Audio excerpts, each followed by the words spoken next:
And I know I'm looking out and the room is packed because we are here to welcome Naomi Klein. And I think it feels so urgent to be able to hear about interconnected and complex issues which you have focused your career and activism on. Naomi, just to start off, I think we've heard a lot about what West Coast Leaf's values are today, and we know that that consensus is withering around equity and justice. And as we consider that, I think your latest book, Doppelganger, goes much further into investigating how, and Doppelganger, A Trip into the Mirror World, goes much further into considering how far-right activism has changed and how it has become not at the margins anymore in terms of what we consider to be the political center. You've spent hours listening to Steve Bannon and Naomi Wolf and in parts of the web that many of us don't want to tread into to write this book and investigate what's really happening in our political landscape. So as we discuss, as we look at that, I'm very curious to hear what you think the mirror world is as you describe it. It is that alternate reality, which I think many of us who consider ourselves progressive kind of have blinders on for. We tune it out and we're not that interested in really diving into it, or maybe even have a sense of denial about it. So it would be great to hear from you, what is the mirror world as you describe it, and why is it important for the progressive feminists in this room to be paying attention to it? Yeah. Thank you, Humera. It's wonderful to be in conversation with you. And before I answer that amazing and involved question, I just want to say how thrilled I am to be here and wish you all a very happy International Women's Day. There's nowhere I'd rather be.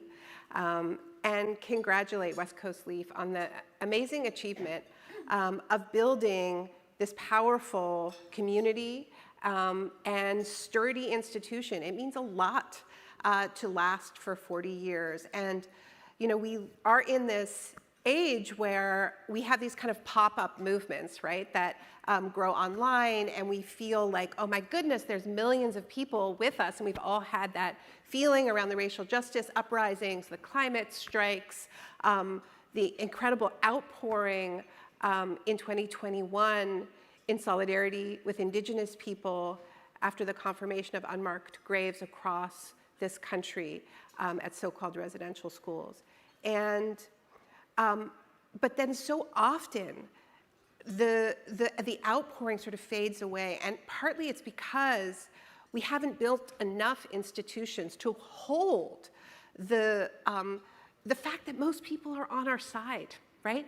We are in a, I'm not gonna hesitate to call it a fascistic counter-revolution against every single progressive and ethical gain that has been made over more than half a century. It's not against wokeness. It's against everything. It's a reassertion of the right of a small minority to claim dominance over everyone else. And it is within government, it is within the family. It is why the attacks on trans youth are so central. It is why the attacks on reproductive freedoms are so central. It's why the attacks on Indigenous land rights are escalating. We've seen it in Australia, New Zealand. It's really coming here. It's really coming here because it is this kind of toxic nostalgia. So I don't believe that that represents most people, and I think in all of our work we know that most people, though despite feeling tremendous precarity in their lives, want to show up for each other, right? And we saw that during the pandemic. We saw, you know, in the early stages, right, this kind of amazing celebration of interconnection, an appreciation for the feminized workforces of nursing, of teaching, people who are really on the front lines and keeping us all safe and alive. I think what we've been seeing in what I call the mirror world is this backlash against entanglement. But like I said, I think most people are with us. But the money is able to build those sturdy institutions and have the stamina to just keep making the same arguments that turn us against one another and feed off the precarity that many of these same institutions enshrined in our culture, right? Like the right-wing so-called think tanks that have reproduced insecurity and precarity in our economy, so people feel so vulnerable that when somebody comes along and say, oh, it's all the fault of that unhoused person or that migrant person or that teacher who's turning your kids trans, and it directs the anger away from the elites that produce this crisis to the people who are most vulnerable. That's the trick, right?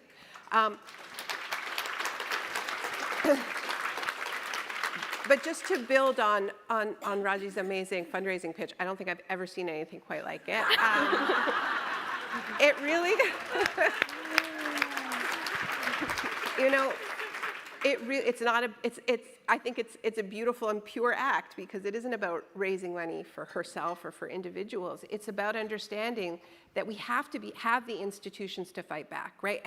And to build coalition, right? To build just a sturdiness that can make manifest and real the fact that these are majority opinions. These are majority opinions, but people are tired, folks are tired. And that's why it's important, frankly, to have staffed organizations whose job it is to keep it going, right? So, and make sure that we can, yeah.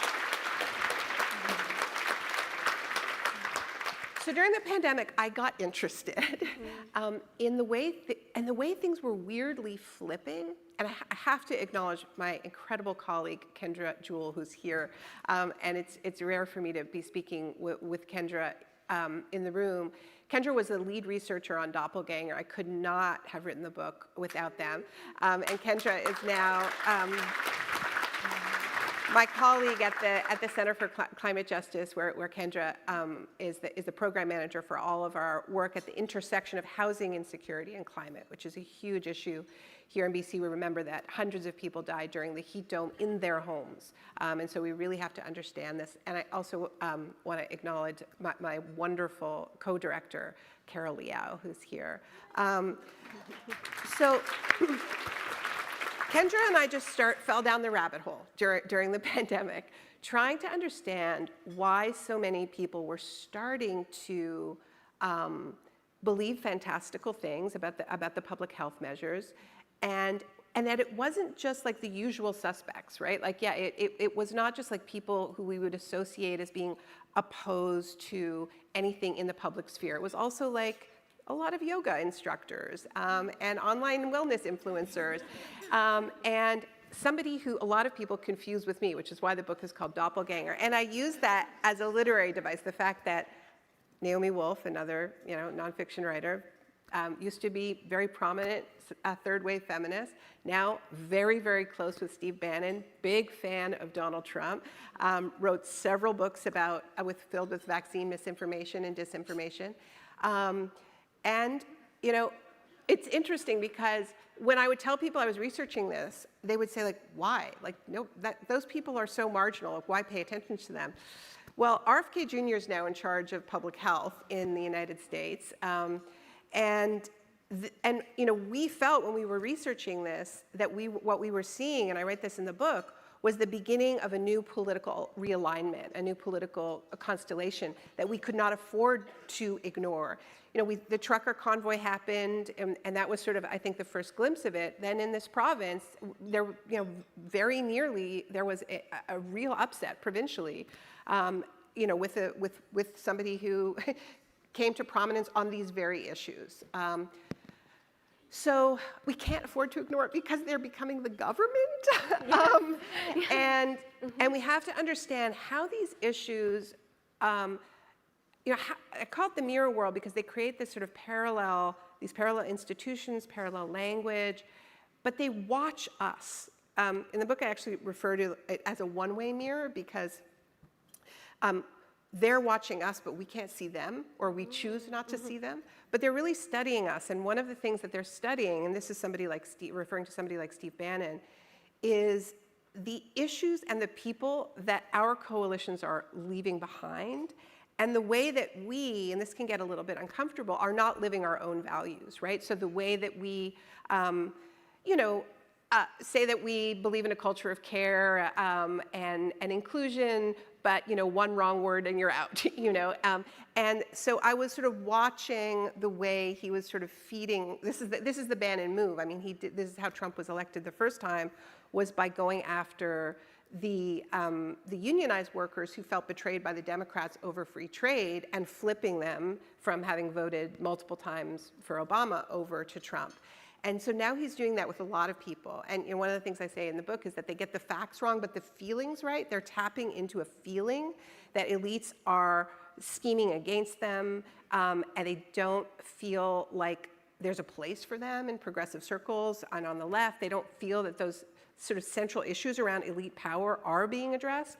So, it's not that I'm saying like they're right, we have a point, we should all go join Steve Bannon, but what I'm saying is we should try to drain them of some of their power by doing a better job on our side of the mirror. If that makes sense.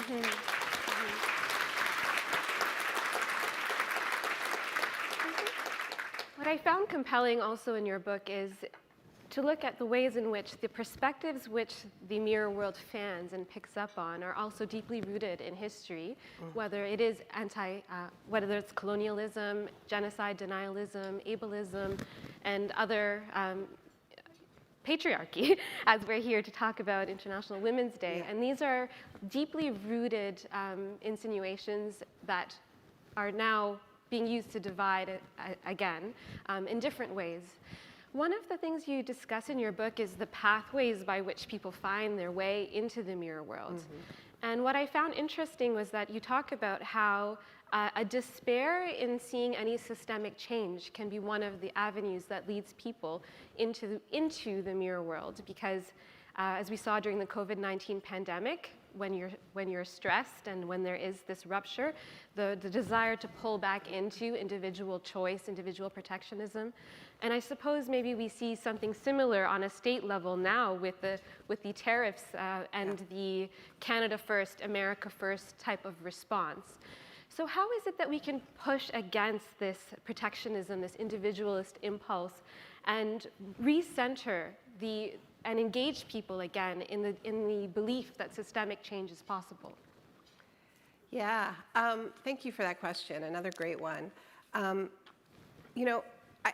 I've been studying shocks for a long time. I was mentioned that I wrote a book called The Shock Doctrine, and I'm really interested in the intersection of crisis and change, because what we know from studying history is that this is when big change happens, right? And the shock doctrine was mainly focused on change for the worse, right? It was about how these right-wing think tanks, building on Milton Friedman's now famous sort of edict, only a crisis, real or perceived, produces real change. And our job is to keep the ideas ready for when the politically impossible becomes politically inevitable, to keep the ideas lying around. And that's what a lot of those right-wing institutions do, so that when the opening happens, they're ready. Same old ideas: privatization, deregulation, attacks on labor. Like, it's easy to do it again and again, but now it's getting much more ambitious, and it's pushing, wholesale elimination of public education. What Elon Musk is doing, it's pretty bold, but it is in a lineage. I think we need to see Elon's boys, who are running roughshod, firing everybody in the federal government, within a lineage of boys who have done this. The Chicago boys in Chile and Argentina, they were called the Berkeley Mafia in Indonesia after a coup, where they just, they call it shock therapy, like immediately push privatization and deregulation. In Russia, the Harvard boys. There have been many boys throughout the world, often in their 20s, doing these things. And so these boys, are of our time. So they're of the troll culture, and they're, and they come out of tech. But there is a lineage, and so, I think we have to have our own ideas ready in a moment like this, because one of the things that was interesting when I was writing the shock doctrine was to realize that the reason why Milton Friedman was so focused on this and obsessed with crisis was, I found it in a letter he wrote to Augusto Pinochet in 1973. He said that in your country as well as mine, things started to go wrong after the Great Depression when people got the misguided idea that they could do good things with other people's money. And he was really articulating that this was a rebellion against the New Deal. That after the Great Depression and the Dust Bowl and the Second World War, right, big things were done together with public money. Like social safety nets were woven around the world. In Canada, we got public health care, same with the US. And this idea that it's not just individualism, spread around the world. And it wasn't perfect, but much of the things that we fight for, and that in Canada we're proud make us different from the US, were won in this period. And were won because of crisis. And so I think in COVID, even though our government did some bold things, they were very individualistic, right? Like you get this check to stay home, right? And this is, the nature of a pandemic. You wear your mask, you get your shot, right? But we didn't do the kinds of things that happened during the New Deal era, where there were huge investments in public education, mass hirings of nurses and nursing aides. We could have done that kind of thing. We could have invested in outdoor education. We could have really invested in indoor air quality. We could have, we knew that you could be safe outdoors. We could have had, like my brother heads, Seth Klein heads the climate emergency unit, and they've been pushing for a climate conservation corps, right? Like young people could have gone out and done all kinds of ecological restoration led by Indigenous people, right? There's so much more ambition that there could have been that would have reinforced this idea that we're not just individuals, we're a collective. And I think that because that didn't happen, the shock of going from a neoliberal culture to this idea of like you have to stay home for other people was just too much for a lot. It was a breaking of a social contract, and it wasn't really explained, and it wasn't fair. Like this, I would say, is the biggest problem with the response to the pandemic, was that everyone saw that billionaires were doubling their wealth. Everybody saw that Whistler was open while a small hairdresser was having to stay closed, or a gym.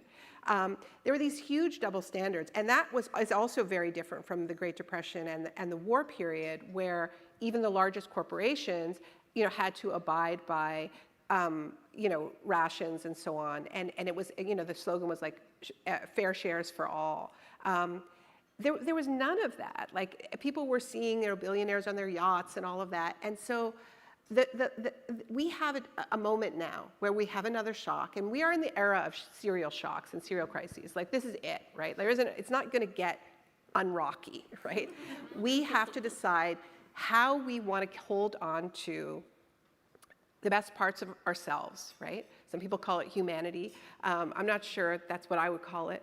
I think it's really about cherishing all of life. It's about enmeshment. I learned this from Indigenous teachings and people who've taken time to open up a different kind of cosmology that is fundamentally about enmeshment. And we are so privileged to live, we make these land acknowledgements, but we live on unceded and unsurrendered Indigenous territory. And we live in a time of prophecy where ceremonies and ways of knowing have been kept alive in the face of ongoing genocide. And for a moment such as this, because the ideology that governs our world makes no sense, and it is crashing all around us. And I believe the billionaires know it too.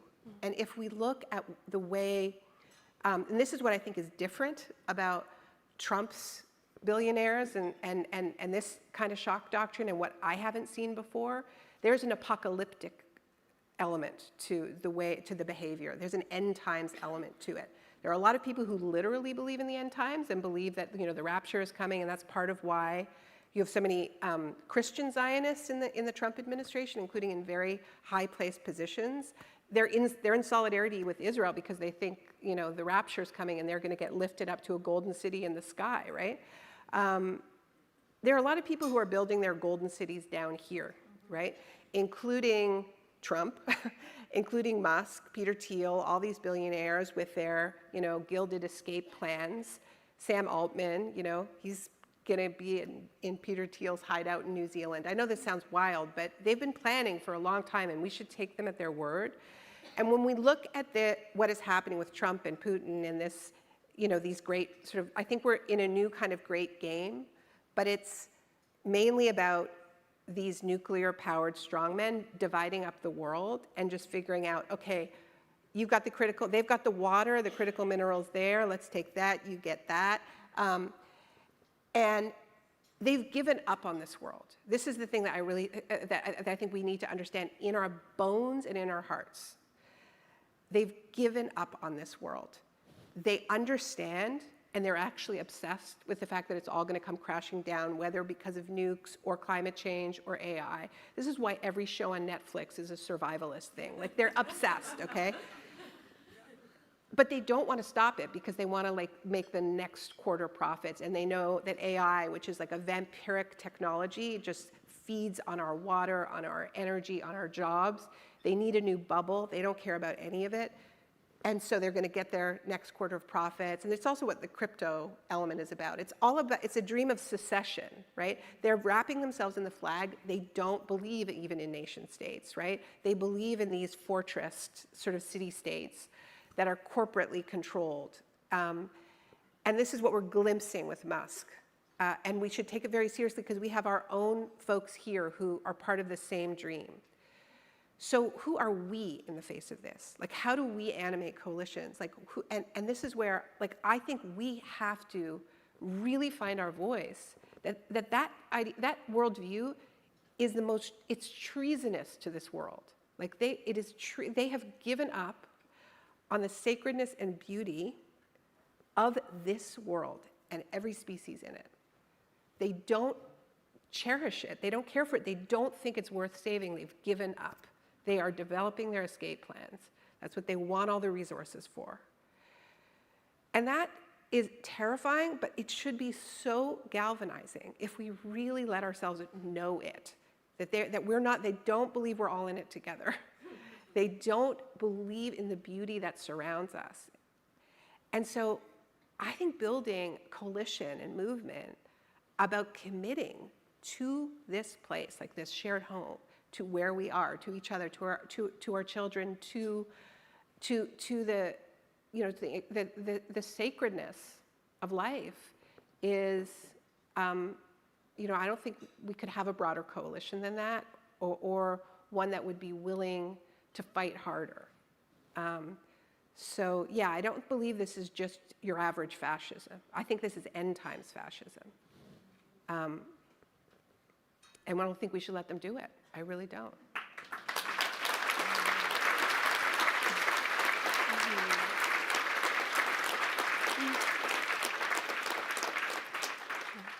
It's difficult to hear, but I think, it certainly ties into, I've heard you say that we have to create the yes that people can be invited into, the world building that people will be interested in as an antidote to this. Yeah. And it's easy to say no to things and to try to push back against the clawbacks and where we're going wrong, but to try to create the alternative vision is really an important work for all of us to be engaged in.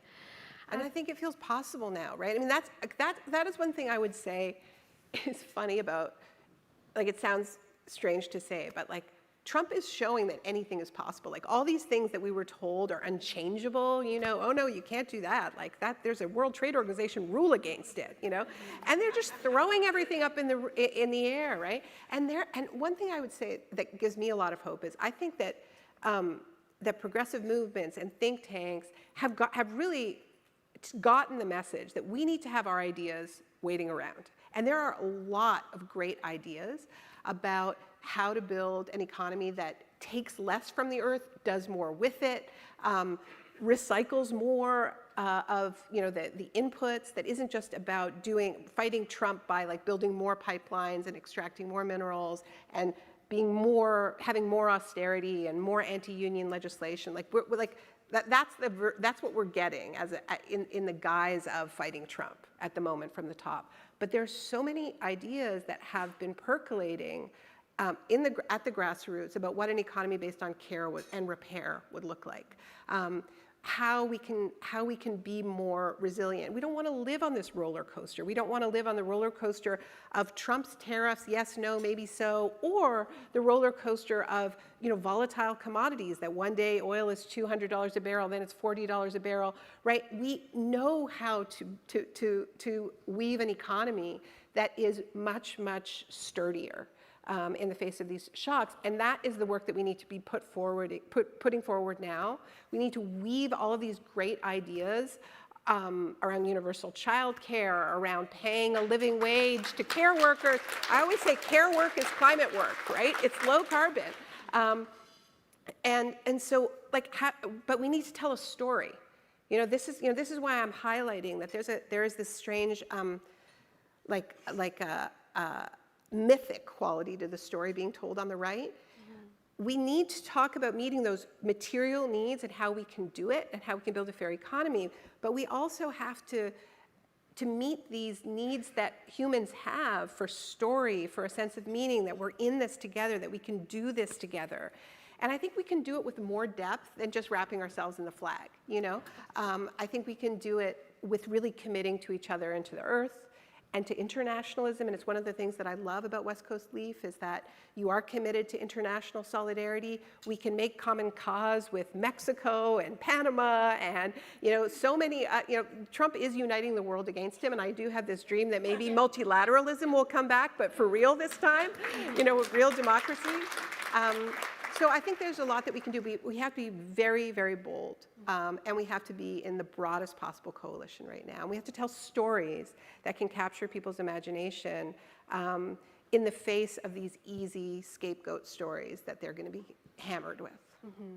And I think that really ties into the next question I'd like to ask you. I know for the people in the room, many people may be here for different reasons. They're, really drawn to your work on climate change, or your work has spanned over so many areas, from international labor, globalization, climate crisis, to colonization and struggles against apartheid and genocide.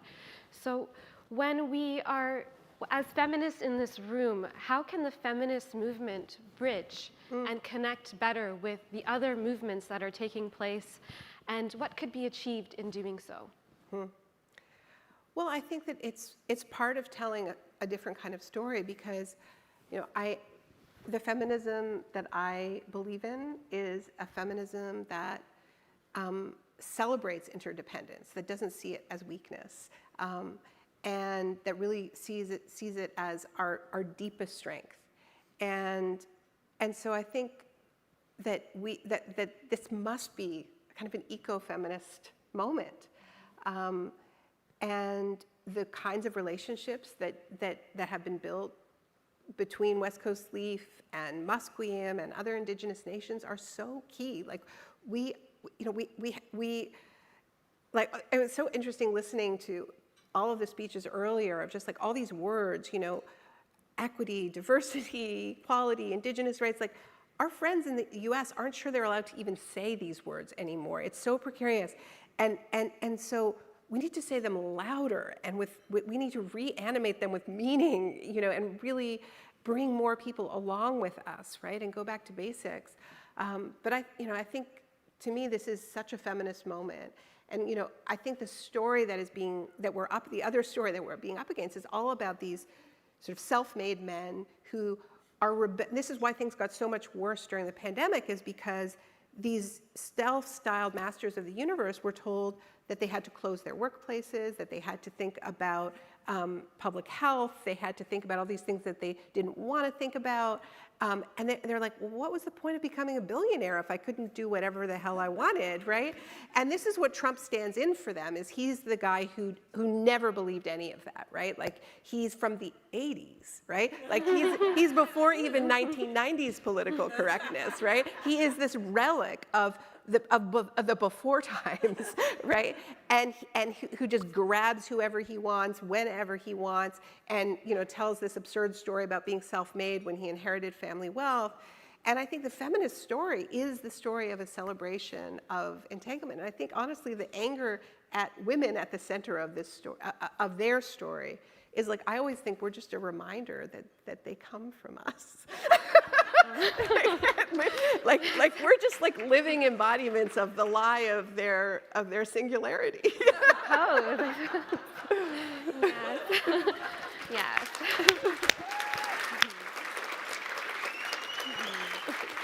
Well, and on that note, But not all I of think, them are mad at us for it. Let's Yes. remember that. well, on that note, it's never enough time, Naomi, to have you here, and we're grateful to have the opportunity to talk about these interconnected and complex issues at this critical time with you. So thank you again for being here. It's such an honor. Thank you so much, and thank you for supporting West Coast League. And I'm going to forget to give you a gift. Thank you very much. You're amazing.